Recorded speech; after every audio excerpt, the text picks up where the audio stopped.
Hello, and welcome to today's webinar, Recorder Readiness. My name is Caitlin Rydell, and I'll be running everything in the background for our session today. So let's get things started. I'm pleased to introduce today's presenter. Miss Danielle Bayert is an elementary music teacher in Lakewood, Colorado. She currently teaches K-5 music at Kendrick Lakes Elementary School. Danielle holds both a bachelor's and a master's degree in music education. During her years of teaching, she has developed a passion for curriculum development, child development, and the cultural significance of music education. Miss Bayert's classroom is a very active place, filled with manipulatives, centers, and age-appropriate learning. She believes that all children can learn through play, and that a high-quality arts education is a right for all people. Danielle, thanks so much for being with us today. Thank you so much, Caitlin. I am so excited about today's topic. So I'm coming at you from Colorado. Hello. And I am a music teacher who plays woodwind instruments. So for me, recorder just feels like home. And I've spent a lot of time figuring out ways to break down the teaching into smaller chunks so that when we get it, we really have it. So with that being said, we're going to go ahead and get started. I want to go ahead and share with you that most of our activities are coming out of the Recorder Readiness book that just came out last summer, but some of the activities can also be found in the Music Center Handbook or the Music Manipulatives Workbook. I have referenced at the very end which one came out of which book for you to see.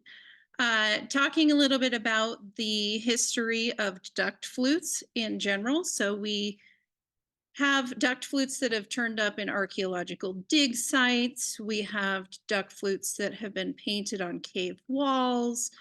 We have duct flutes all over the world in different forms. And so when we're thinking about that in reference to teaching the recorder to our students, it also kind of gives some perspective about the cultural significance of the duct flute itself, and that it is all over, made out of whatever materials people have available. So with that in mind, we're going to go ahead and ask some essential questions of ourselves. I would like this to be a fairly interactive presentation, so please make sure you're using the chat if you have thoughts, ideas, connections, and Caitlin can read out different things as they come up. Yes, speaking of which, we already did get a question. Stephen Thompson is asking duct flutes with a question mark. So I think that's a question mark as to what a duct flute is. So a duct flute is any flute that is played vertically instead of horizontally and has holes down the front. So to give a few examples, Native American flutes, Japanese shakuhachi flutes, the quena from Peru, just everywhere we look, we're going to find some sort of duct flute, and that information will come up again later. So that's the answer to that. So when we're essential questioning ourselves, we might ask ourselves, what makes a student successful at playing the recorder, especially when given a piece of sheet music? How can we as teachers systematically build the skills necessary to ensure that all of our students can achieve a measure of success with playing the recorder? That requires some thought. What sequencing and scaffolding should we employ as teachers to provide the best possible chance of success? And which building blocks do our students need to have before ever picking up a recorder? So when we go to this little triangle is the visual that I came up with for the beginning of the book to kind of explain how this is systematically built over time.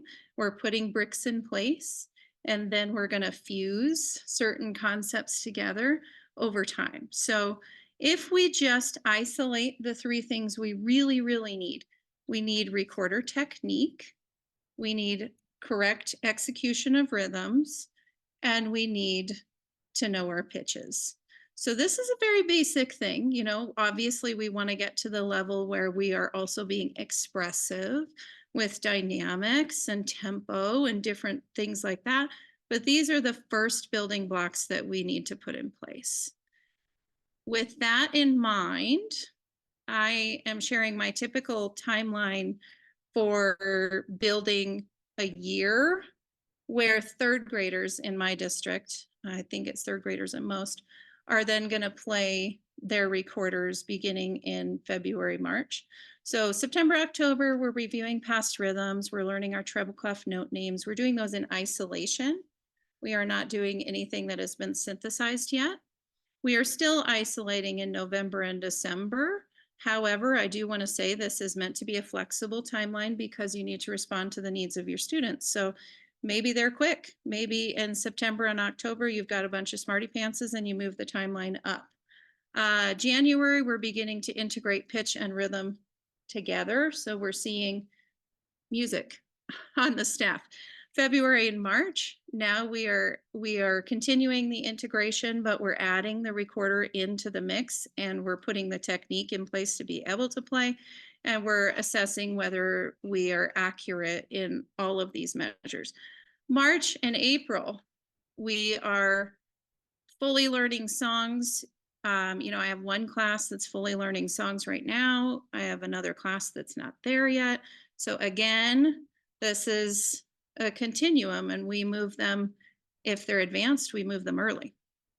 Okay, so the first one we're going to isolate, and these are, by the way, depth of knowledge 1. This is not, like I said, not anything complicated yet, is what are some of the activities that we would do to just simply teach accurate note names, accurate pitches. And because this is interactive, I would like you to drop your activities in the chat box. And I'm going to go ahead and give about 30 seconds of think time before Caitlin starts reading some of our ideas out. Good luck.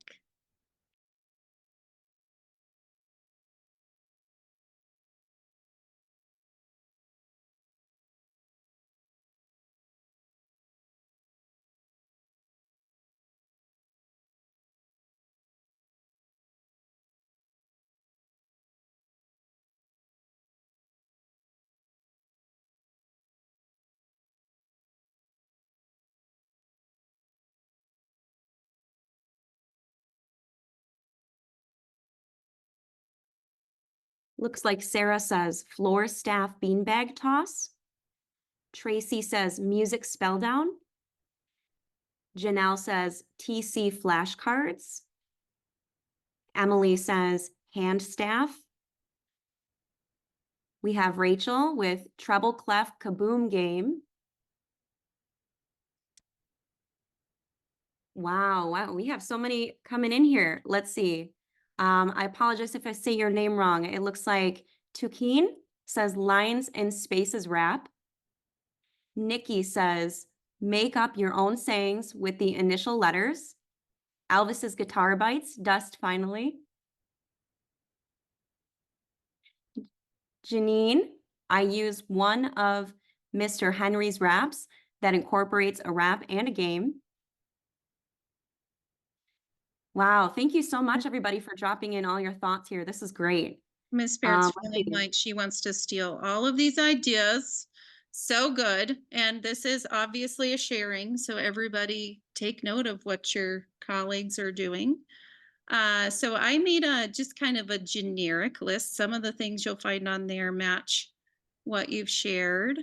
Treble clef centers, worksheets, physical games. So that would be our beanbag toss, electronic games, our staff wars, boom cards, treble clef songs, the hand staff. There it is.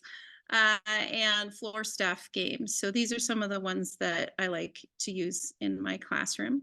And mix and match, make some centers, make sure they get a variety of different ways to get the same information, 100 different ways. That's what we always say. And then, so I'm going to go ahead and go into the ones that are in the Recorder Readiness book. So in the book, I put a memory match Name that note, notation station, treble clef spelling bee, and lines and spaces crossword. Most of these are simple. And in this particular category, a lot of these are just worksheet oriented, but they are, leveled again. So here's our level 1. These are only BAG, where we would practice writing B's, A's, and G's on the staff. Again, 5-minute activity, maybe 10, but not meant to be the bulk of your teaching. Again, naming the note. Okay.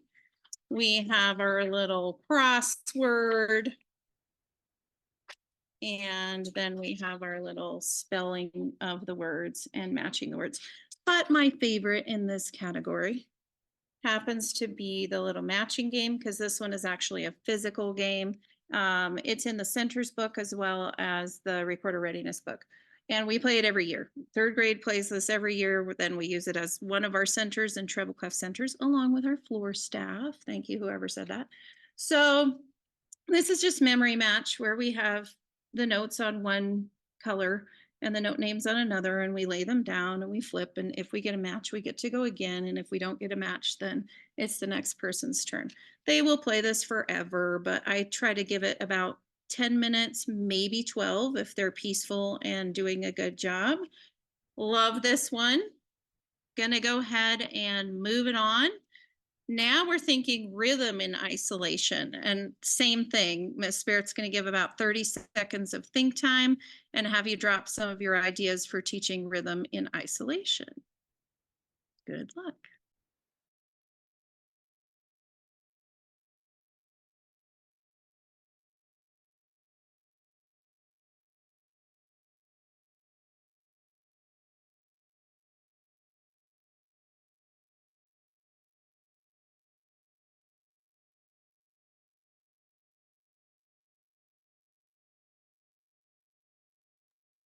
Steven says poison rhythm game. Poison rhythm is so fun. And everybody has a set of rhythm cards. Love it. Oh, wow. I like this one. Katie said, creating a rhythm clock on the floor. Using a hula hoop as a circle guideline, each group practices their rhythm and performs it for the class.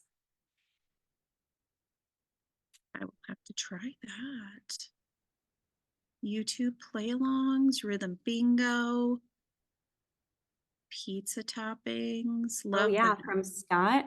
From Scott, it says, I use pizza toppings for the younger kids, pepperoni pizza, 4/16, 2/8. Then we see that connection to a to the words, to the language of English. Bucket drumming, baggies with 4 hearts. Oh, I love to use the physical hearts.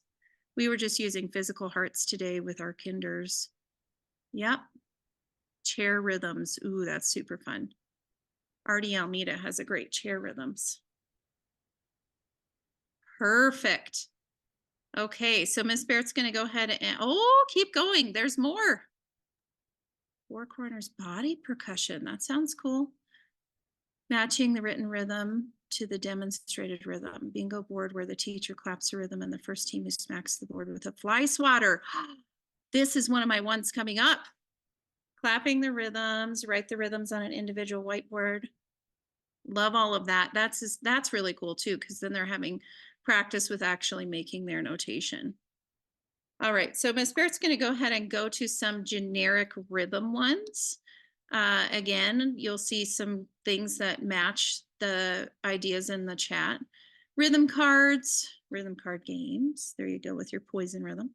Rhythm physical games, electronic rhythm play-alongs, rhythm dice, rhythm bingo, rhythm compositions, and rhythm centers. One of my favorite rhythm centers is boxes where it's single beat subdivision and each side of the box has a different rhythm on it. And then you can, and my boxes are 12 inches by 12 inches. So it's a full cube.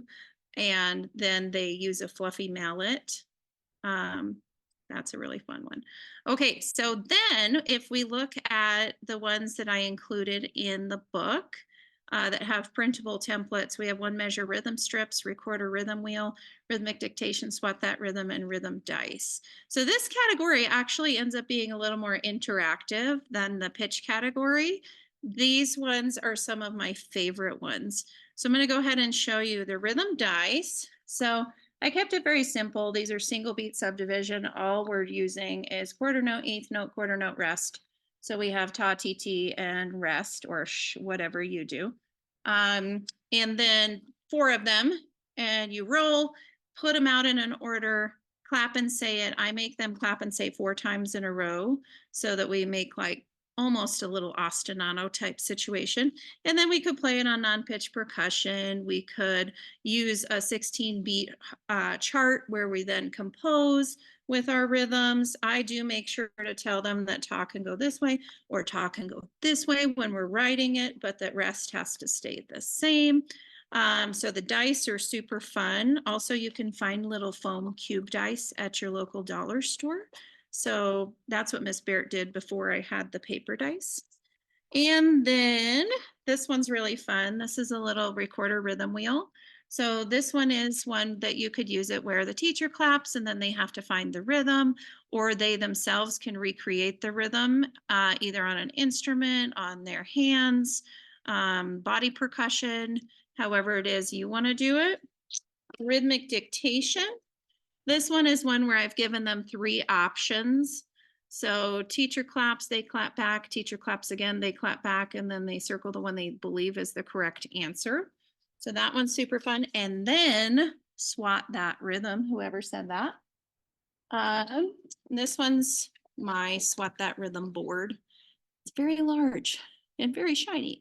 So the way we do this one is we work in small groups. This is an awesome center. This is in the center's book, but it's also a small group game. And of course you can play it whole class as long as you can find a way for everybody to see it. So one student plays rhythm on non-pitch percussion or claps a rhythm. And you can add the scaffolding that they say the rhythm at the same time if you prefer. And that is sometimes helpful if you have a kid who's kind of arrhythmic still and they're not as precise. If they're at least saying ta, ta, ta, sh, then the other people have a chance.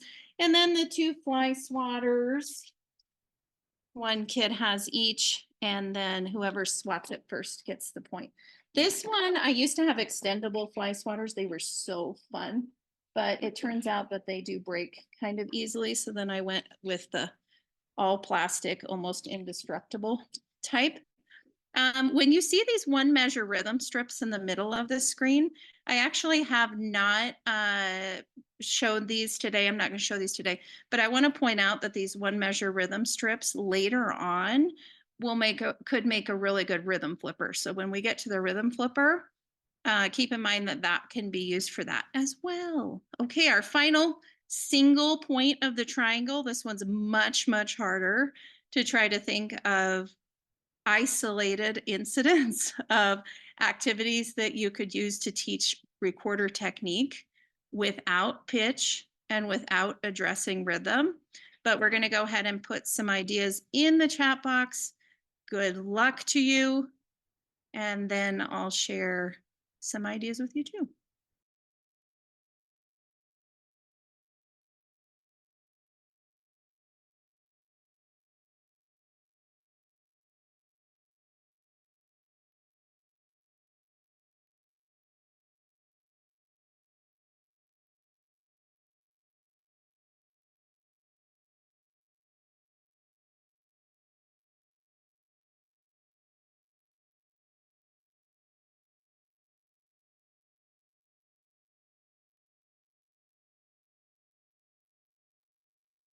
Already seeing some awesome thoughts. Yeah, from Shayna, it says fingering technique. We do finger exercises. Janelle says recorder basics posters, left hand on top, soft, warm air, perfect posture. Tukeen says push the pads of your fingers into the holes of the recorder and checking to see if there's a full circle on your pad. Love Oh, that. here we got a lot coming in. Mm-hmm.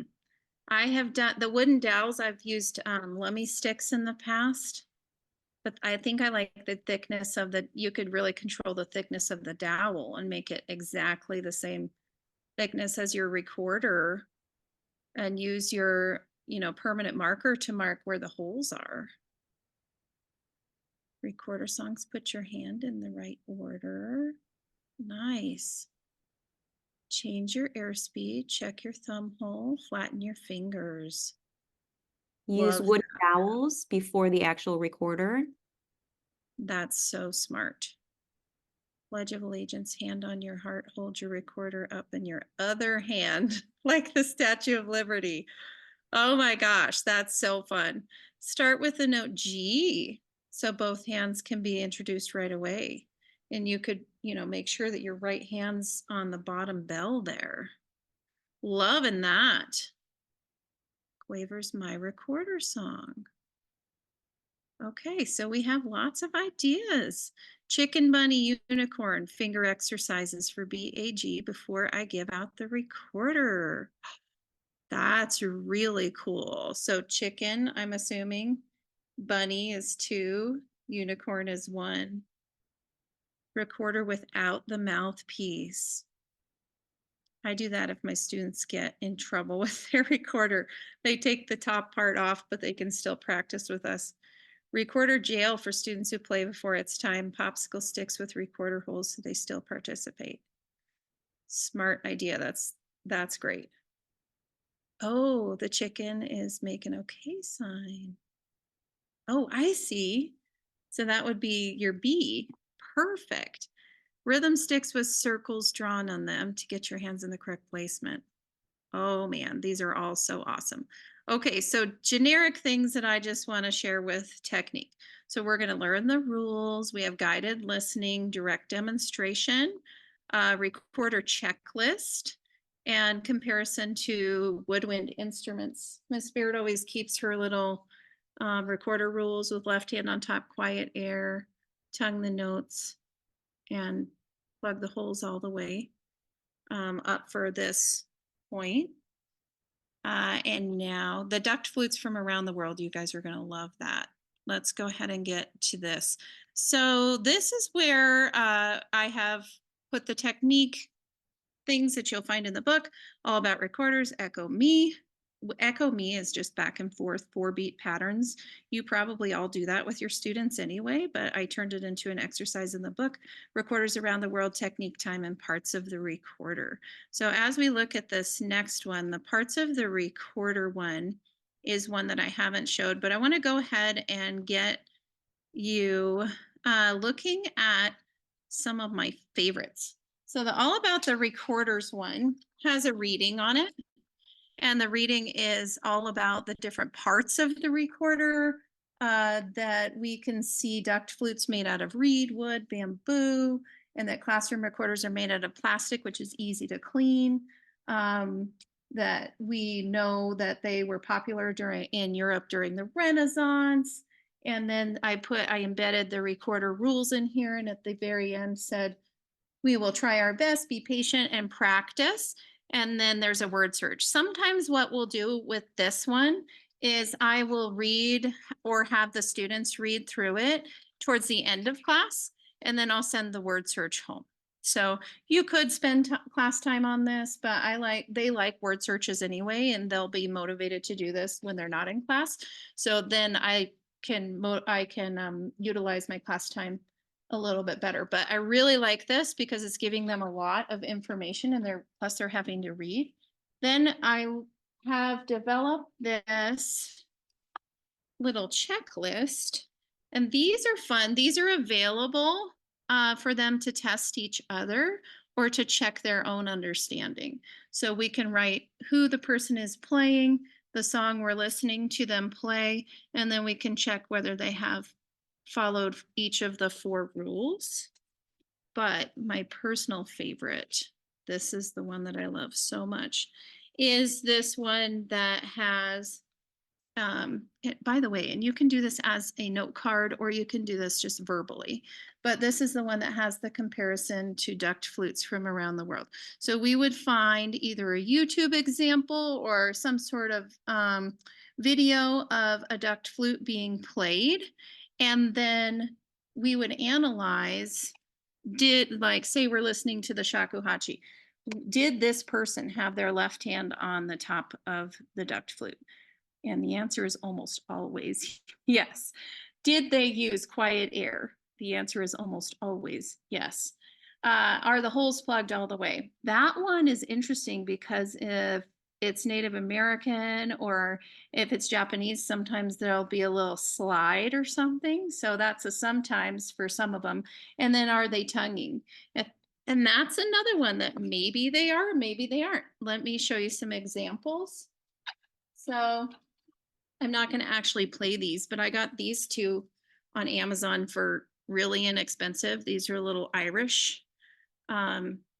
I would like to call them penny whistles, but they're made out of plastic, but little Irish penny whistles in the key of D and in the key of C. And sometimes it's fun to try to play a recorder song on them and just see if you get the same pitch and then notice what the kids would notice. Our little Mexican duct flute. The recorder one is interesting. It can be really difficult to play because the Peruvian one has very large holes. And then this has to be pushed up against your chin when you play and make your chin really flat and push the airstream down like you would a transverse flute. And then I like to keep an actual German wooden recorder to share and just show as well. I also had a Native American one, but true story, my dog thought it was delicious. It looked like a stick. But so you can compare to all of these and just try to get an understanding of the cultures they come from as well. I really like to choose the ones like that are represented in my room if I can, and also just get the understanding that this is a worldwide thing. This recorder thing is kind of a phenomenon. Okay, so now what we're going to do is we're going to go ahead and start looking at some activities to combine 2 out of 3. So this is where we're not at music literacy in the recorder yet.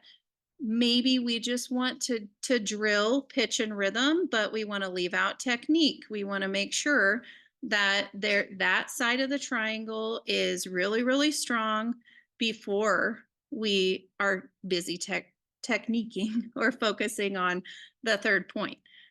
So here we go. These are some of the ones that I put in for rhythm and pitch. What do you hear? 1 note, 2 measures, roll a measure, 4 measure recorder composition, and fill in the fingerings. I'll go ahead and share with you some of my favorites from this one.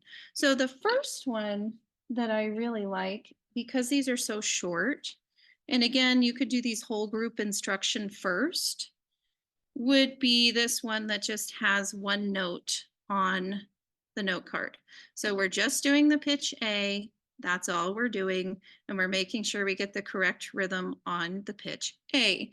Then as we get more complicated, teacher choice, of course, we go down to C, middle C, and we go up to 4th line D, as well as our high C. And we can work these in a small group. We could work these individually if you wanted to make little worksheet or little note card packets, or we would certainly work them whole class on our document camera. So that's one version where we see the pitch, we see the rhythm, and we've got the technique shown. But our main thing is, can we read the rhythm on this particular pitch? Another one I love, and by the way, these big dice are from my local dollar store. So if you like this one, that's where I get the giant dice. Is roll a measure. This one has 3 different levels again. So there's a BAG level, a BAGCD level, and a BAGED level. So here we have level 3. So these are just one measure. Can you play the correct thing after you roll your dice? Just showing the different levels. So here's a BAG level and what that would look like. Yes, there's technique involved, but it is not the focus. The focus is, can we play the correct rhythm on the correct pitch? So, And Miss Bayard, we did receive a question as to whether these activities are available in a book or online.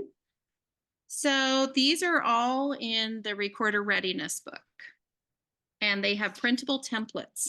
So my favorite part about the book is actually the templates, because once you look through the templates and you see the templates, you're going to know what to do with them. The book, of course, has the lessons with the standards and everything lined out exactly like we would see it in kind of a university sense, kind of our academic work that we have to do. But the templates are what the children are going to see. This is what the kids are going to hold in their hands, and this is what they're going to actually use. And maybe we're going to do it as a we do, I do, we do, you do. Maybe I'm going to show it as the example, then we're going to work it together. I am the kind of person who then would save the you do for another day so that the same activity doesn't draw on for 30 minutes, because then our behavior goes down. But we would work through that classic sequence there of I do, we do, you do. This one I really like, and this one has 4 measures, but the truth is, if you wanted to do one measure at a time, you could break this off and even enlarge it if you feel like that's easier. And I have another activity very similar to that in this book. But this is a 4-measure composition with prescribed rhythms already in there. So Miss Barrett's already decided what the rhythms are going to be for your composition. And then you're going to go through and 2 levels again with this one. This one shows both left and right hand. This one shows just the left hand. So we're going to clap our ta, ta, ti, ti, ta. And then because we've been working on B, A, and G, I'm going to zoom in here. You can go ahead and fill in the fingerings for the note that you chose. Name your note. So I'd fill in the fingering and then say, it's a B. And then put your quarter note on a B line. I do tell the students when we work through this one that if they get stuck at the last step, they can move to the next measure, and then we can work this out.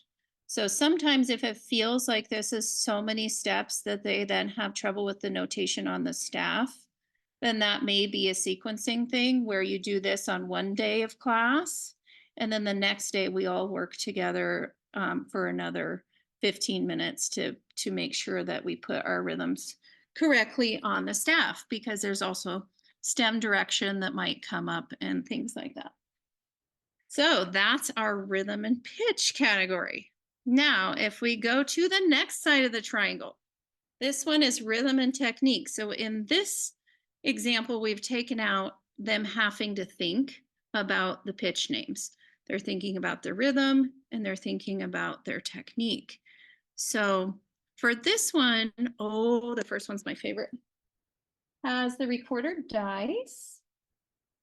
And we use this, another one we use every single year. And the recorder dice have 3 different levels. We have a BAG dice, and you can see it's got the fingering, the note name, and then the actual note on the staff, BAG, right? That's our level 1 dice. And actually, I just recently remade them and made them blue because I like the idea of being able to look at my dice and tell exactly which one was which level. The next level is our yellow dice, and it's bagged. So we have BAG plus our E and then our low D. So this is right hand. This might be a good 4th grade level, or if you have advanced 3rd grade, obviously. And then this one's our bag CD. So this one's super fun. What you do is you start with some rhythm cards. So you pick a card, any card. Here's our ta, ti, ti, da, or whatever you use for half note. I use da. Ta, ti, ti, da. And then we roll our dice.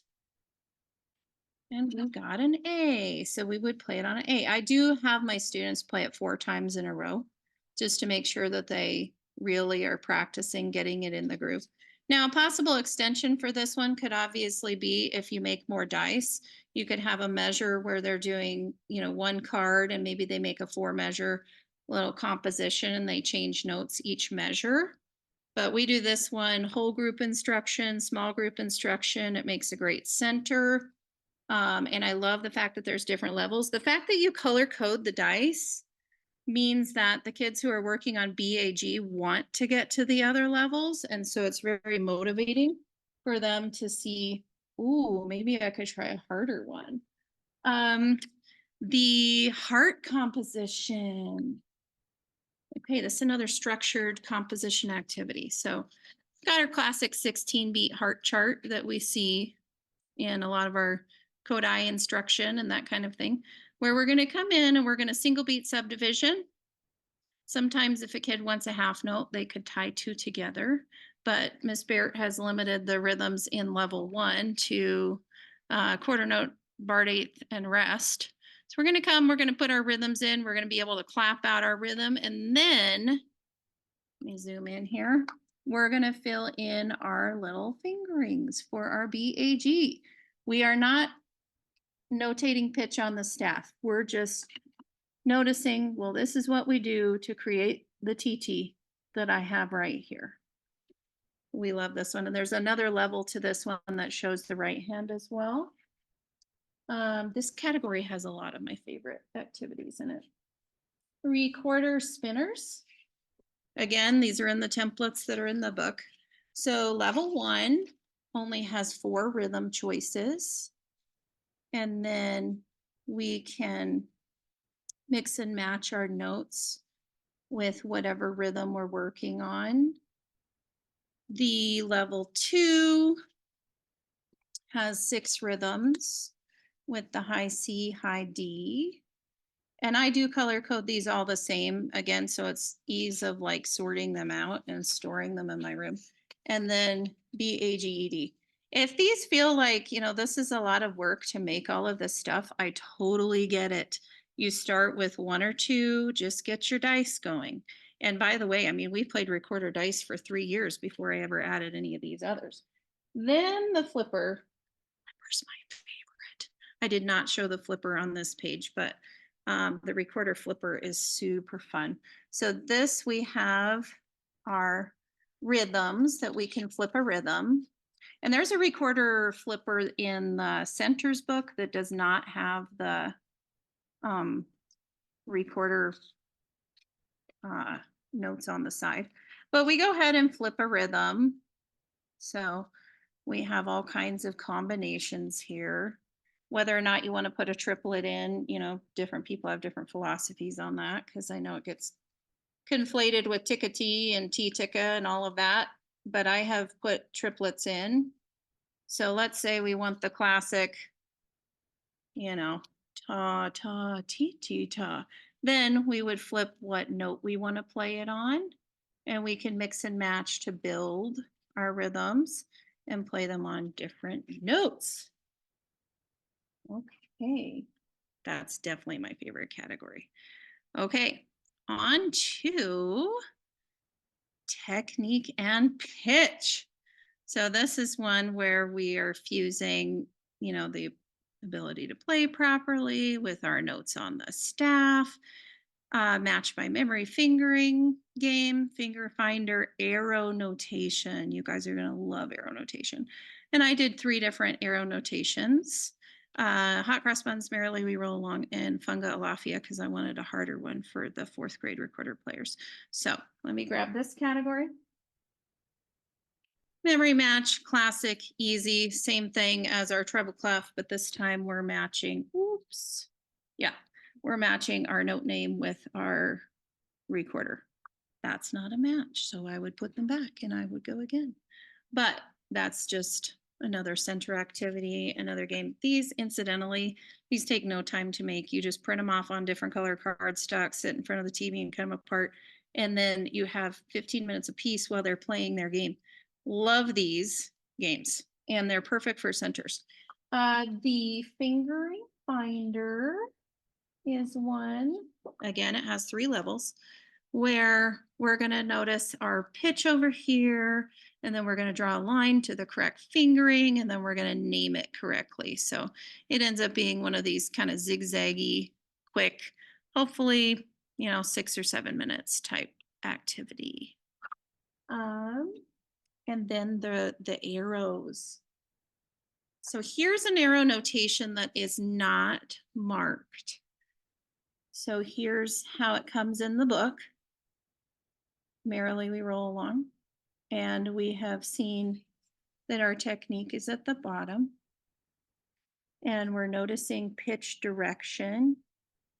Rhythm is there, but the main reason to do this one is to show the pitch direction and the form. So let me go to let's go to hot cross buns because that's the easy one.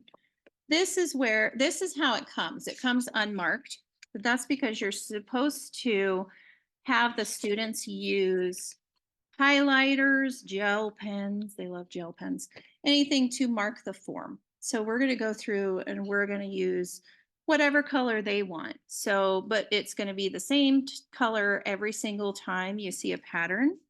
I like using blue for patterns that feel like they're in a moment of stasis, and putting red for like a different, same and different thing.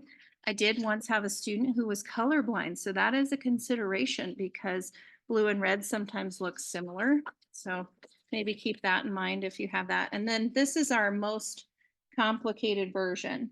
So this one is our funga alafia, where we've gone in and we've marked our different pieces of the form that are the same with 3 different colors. And then Miss Barrett has them use yellow always for marking road signs, is what we call it, which is our repeat signs here. So the arrow notation is not just helpful for a recorder. It can be helpful for so many things. If you have a student who's struggling to read those note names, then try some arrows and just see if they can get the hang of it, and then add the pitch back in once they get the hang of it. All right, we are doing great on time here, I think. So now we're at, oh wait, I have one more actually that I'd like to talk about in this category. And this one's a fill in the fingerings. This is one where it's actually almost a synthesis activity. This is almost here.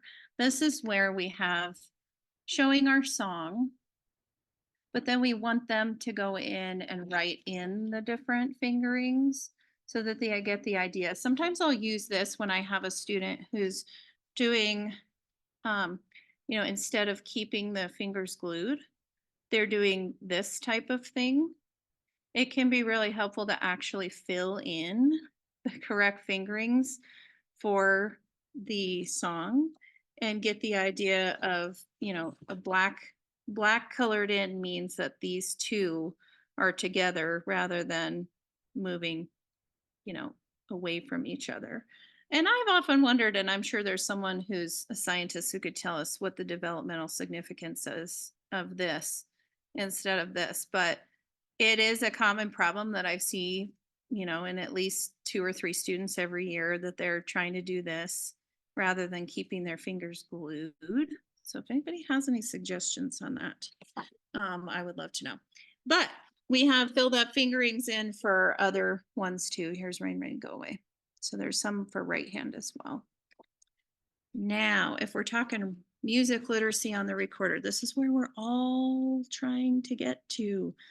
The whole point, music literacy on the recorder, is to play some songs.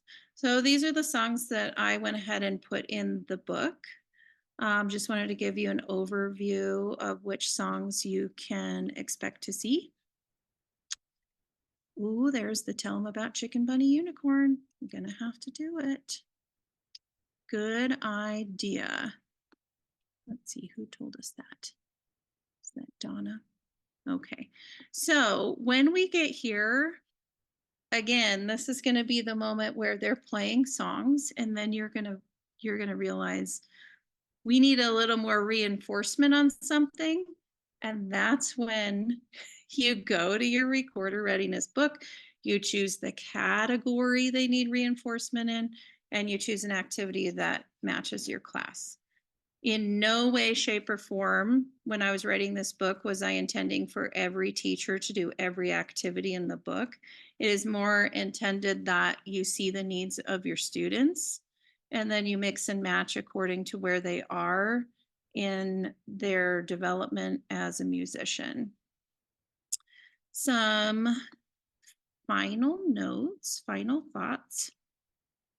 Oh, you know what? Final thoughts on this page was that I chose these songs for both German and Baroque recorders. So when we talk about Twinkle, Twinkle, Little Star, I put it in the key of D because that's easier for Baroque, but I also put it in the key of C because that's easier for German. So whichever one you're choosing, I did try to kind of make that a consideration because I know there are some ORF people who are German recorders only. And then there are people who prefer Baroque only. So whatever you do, you do. Next thing, this is the best, the recorder fingering wall. So all of the templates for the recorder fingering wall are in the back of the book. This is a picture of my recorder fingering wall.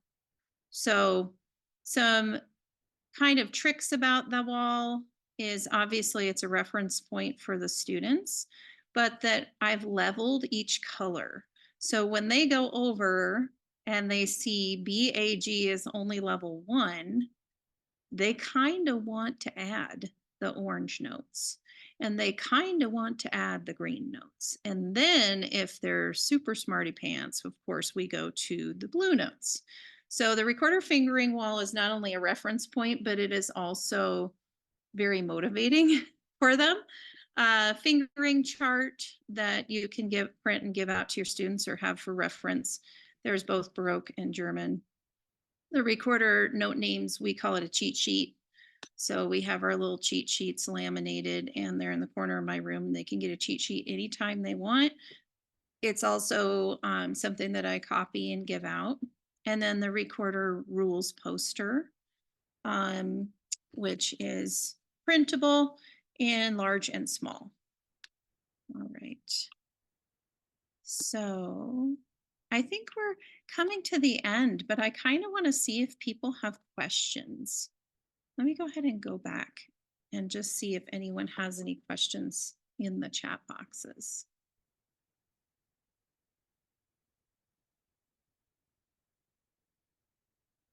Be brave. Be brave if you have a thought. I know that one of the things that comes up, available digitally. That is a good question. I am not sure. I don't think Alfred has created a digital version. Caitlin, do you know if there's a digital version of the book as well as a print version? I don't believe so. Okay. So I will say for me, I kind of prefer the paper, but it's because I want the kids to have something in their hands more often. Do you play with your students as a whole class? Yes. Yes.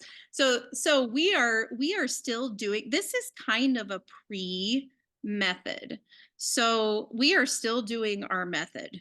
Okay. We are still learning our songs and all of this.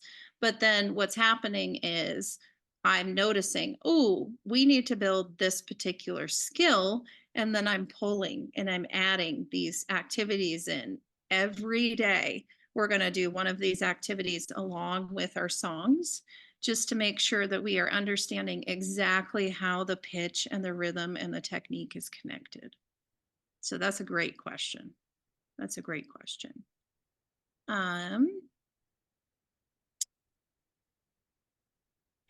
the other thing I want to reiterate is that I know it's a lot to make all of the materials.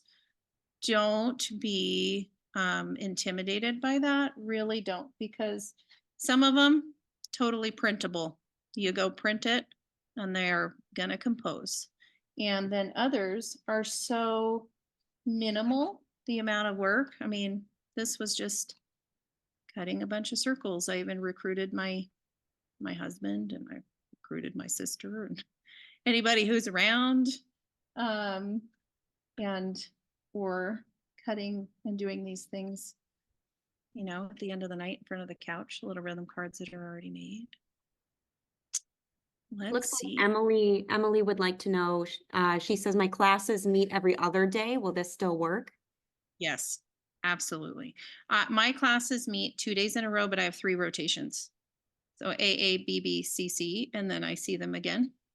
In fact, I would argue that using some of these in addition to your songs builds the skills so strongly that it helps them a lot. Classes meet every other day. Will this work? I have a room. I'm lucky in that way. I do not teach from a cart. In fact, you can see my little room standards, and got my little ukulele in the corner. I am lucky I have a room, and I'm sorry if you have a cart. Bless your heart. And probably some of these things, your rhythm cards and things like that could easily go on the cart. Ideas for middle school recorders. Ooh, that sounds fun. In this book, it's very elementary. I personally could think of some ideas for middle school recorders, but I dare say you're probably not going to find them much in this book. I would say at that point, we're probably doing 2-part. We probably got some duets going on, and we probably got some compositions. Some of these harder compositions, like where it's showing the entire recorder, some of those activities would probably good with middle school. But for the most part, what you're going to find in recorder readiness is for K-5 teaching, maybe K-6, depending on your school. What is your way to differentiate between low D and yes, that is my exact way of differentiating. So if you see, let's see if I can find an example. On this one, I just wrote it. I wrote high D, low D. In many of the others, I use the apostrophe. So that's exactly correct. I certainly would use the apostrophe when I'm talking to adults about the difference. And if you see the recorder fingering wall there, I've put a little apostrophe by the C and D that are on the green cards. Okay, and I know we're up arrow and down arrow. That's so concrete. I love that for our little concrete operational learners. I love the up arrow, down arrow. That's a fabulous idea. All right. Any more ideas? Give them to us.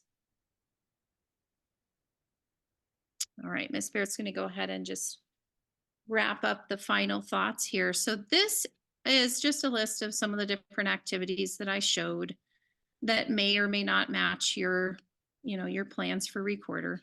Music Center's handbook had a lot of different things that could work for isolating pitch and rhythm. And then the rhythm flippers, swat that rhythm, triple clef memory match, rhythm boom boxes.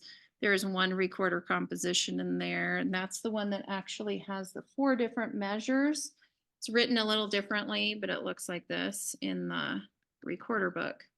And then Music Manipulatives workbook had a couple ideas for isolating mostly rhythm. And then recorder readiness is everything you saw in this presentation plus a few more.